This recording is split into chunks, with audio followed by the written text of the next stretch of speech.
Somewhere on a quiet street, there is a clematis vine swallowing a fence in a flood of purple flowers. The owner probably doesn't baby it. They don't deadhead every bloom. They don't measure every watering. They may even forget about it for weeks. And somehow, every summer, that vine comes back bigger, stronger, and more dramatic than before. Then there's the other story. Maybe you bought a beautiful clematis from the garden center, planted it carefully, watered it with hope, watched it struggle through 1 week season, and then one day, it simply vanished. No dramatic collapse, no clear explanation, it just gave up.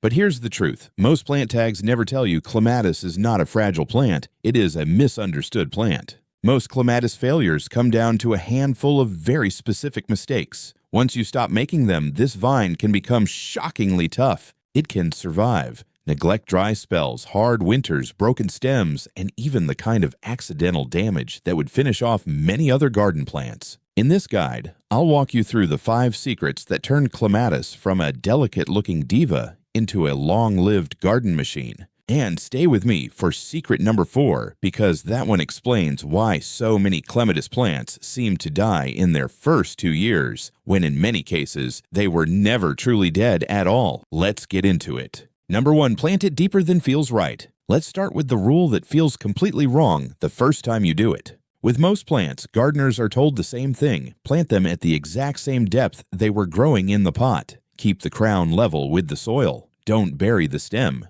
Don't smother the base. And for many perennials, that advice is absolutely correct. But clematis is different. When you plant a clematis, you actually want to set it deeper than it was in the nursery container. Aim to bury the first set of leaf nodes about 2 to 3 inches below the soil surface. Those nodes are the little joints along the stem where leaves and shoots emerge. It may feel like you are making a mistake, but you are actually giving the plant a hidden insurance policy. Here's why it matters. Clematis can produce new growth from buried nodes. That means if the visible top of the plant gets damaged by frost, snapped by accident, eaten by pests, or hit by disease, the entire plant is not finished. It still has protected buds underground ready to push up fresh stems. This is especially important when dealing with clematis wilt, the sudden collapse that makes a healthy vine look dead almost overnight. A shallow planted clematis may have no backup if the stems are attacked, but a deeply planted clematis can often be cut right down to the soil and still come back from those buried buds. So, when you are planting, don't simply match the level of the pot.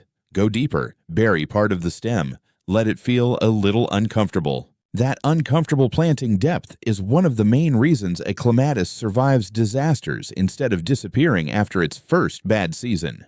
Number 2, cold feet, warm face. You may have heard the old clematis saying before, keep its head in the sun and its feet in the shade. It sounds simple, almost too simple, so a lot of gardeners hear it once and then forget to actually apply it. But this little phrase explains one of the biggest reasons clematis either thrives for decades or struggles every summer. The top of the plant wants light. The vine's leaves and flowers need plenty of sun to produce energy and create strong blooms. In most gardens, clematis performs best with at least 6 hours of sunlight on the upper growth. Without that light, you often get weak stems, fewer flowers, and a plant that never really shows what it can do. But the roots want a completely different environment. Clematis roots do not like hot, dry soil. When the sun beats directly on the base of the plant, the soil heats up quickly, moisture disappears faster, and the root system starts to stress. Once the roots are stressed, the vine may drop leaves, slow down, produce fewer flowers, or look thin and tired, even though the top is technically getting enough sun.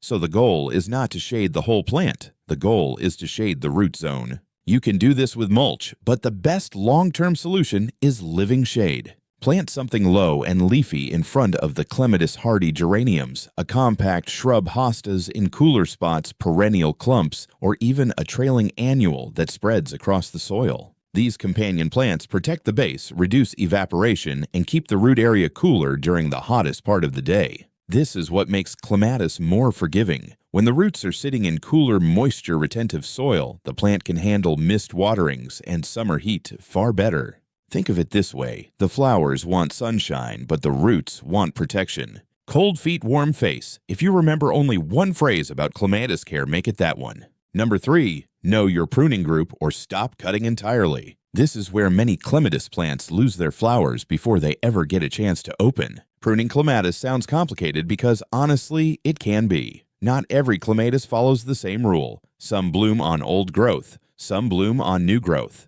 some do both. And if you cut at the wrong time, you may remove every flower bud for the season without realizing it. The plant may still live, but instead of a wall of flowers, you get a vine full of leaves. Then you think the clematis is weak, stubborn, or broken when the real problem was timing.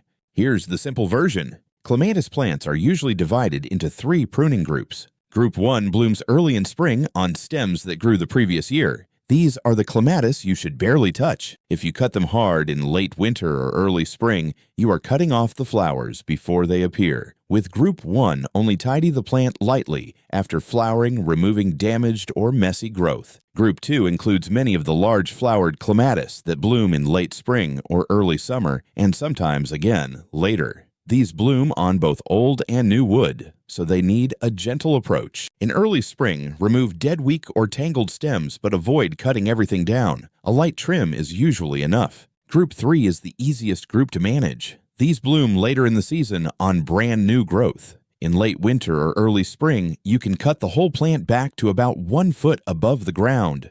It may look harsh, but this group responds by sending up strong new stems and blooming beautifully. So, what should you do if you have no idea which group your clematis belongs to?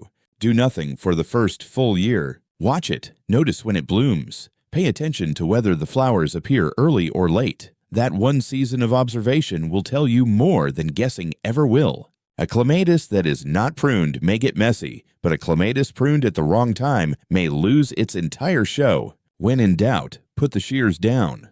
Number 4, the wilt trick that saves almost every plant. This is the secret that makes the biggest difference between gardeners who give up on clematis and gardeners who keep the same vine for decades. Imagine this. Your clematis looks perfectly healthy. It is climbing, leafing out, maybe even covered in buds. Then one morning you walk outside and an entire stem has collapsed. Sometimes it is just one section. Sometimes the whole plant looks black and limp and dead in a single day. That sudden collapse is usually what gardeners call clematis wilt. It is one of the most dramatic problems this plant can have because it looks final. The vine can seem healthy one day and completely finished the next. And this is where most people make the mistake that actually kills the plant. They dig it up. They assume the clematis is dead, remove the root ball, throw it away, and decide clematis is too difficult to grow. But in many cases, the plant was not truly dead. Clematis wilt usually attacks the visible stems above the ground. The roots often remain alive, especially if the plant was set deeper when it was planted. Those buried nodes under the soil can still be healthy even when everything above them looks ruined. So instead of pulling the plant out, do the opposite. Cut all the wilted growth right down to ground level. Remove every collapsed stem and leaf. Get that diseased material away from the plant and do not put it in your compost pile. Then keep the soil evenly moist, protect the root zone from heat, and wait. That waiting part is important. It can feel like nothing is happening, but underground, the plant may be preparing new shoots from the protected buds beneath the soil. In many cases, fresh green growth begins to appear from the base after a few weeks. The plant resets itself. Some clematis vines wilt once or twice when they are young, then become much more reliable as the root system matures. That means the real skill is not always preventing wilt completely. The real skill is knowing not to panic when it happens. The gardener who throws the plant away loses the vine. The gardener who cuts it back and waits may get a stronger plant than before. With clematis dead looking does not always mean dead. Number 5, feed the roots, not the calendar. The final secret is what separates a clematis that merely survives from one that becomes a massive flower-covered vine year after year. A lot of gardeners make one of two mistakes. They either never feed their clematis at all, or they feed it randomly with whatever fertilizer happens to be sitting in the shed. Both can keep the plant alive, but neither one helps it build the deep strength it needs to bloom heavily and recover from stress. Clematis is a hungry plant, but it does not want endless nitrogen. Too much nitrogen pushes soft green growth. You may get lots of leaves and long vines, but fewer flowers. The plant can look healthy while still refusing to perform. For strong blooms, clematis needs a better balance, especially phosphorus and potassium.